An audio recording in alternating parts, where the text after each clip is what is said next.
chilometri, una bici e una dama, falla vincere, falla ridere.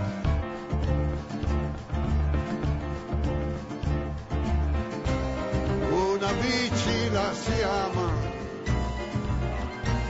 come l'ultima delle fantasie. C'è uno scatto che ti chiama, come il fischio che hanno le frenesie.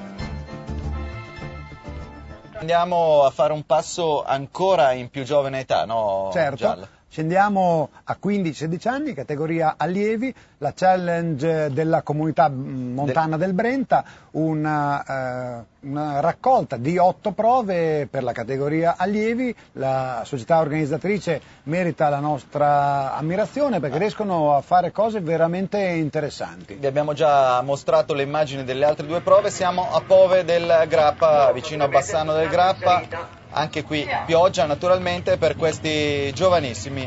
Un po' meno delle altre prove. Il percorso ondulato ma non presentava salite particolarmente difficili e una particolarità in questa corsa perché nel finale un corridore che ha vinto la prima prova, Michele Zorzan, se ne va in fuga con 2 compagni di squadra e uno è pure lui fratello d'arte. Esatto, perché abbiamo, lo riconoscete col dorsale 17, il fratello di Elia Viviani, Attilio Viviani. Credo che abbia un altro fratello che gioca a calcio, non vorrei sbagliarmi. Ecco qua l'arrivo trionfante, non si disputano perché Zorzan ha già vinto e quindi cede proprio a Viviani l'onore di vincere. Terzo posto per Calderalo e poi qua abbiamo Fabrello che va a vincere la volata.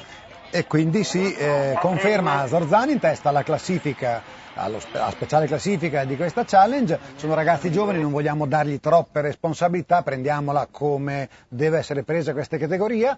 Iniziano a prendere passione per il ciclismo, noi li seguiamo ma con sorriso sulle labbra. Esatto, si divertono e tra l'altro quando assaporano la gioia della vittoria è anche una bella giornata per loro.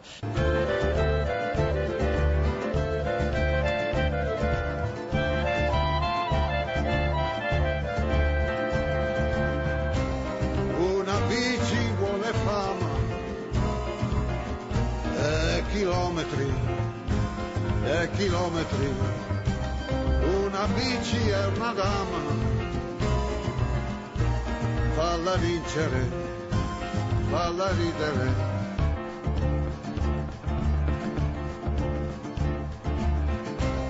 Una bici la si ama,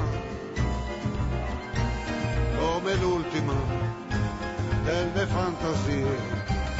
C'è uno scatto che ti chiama,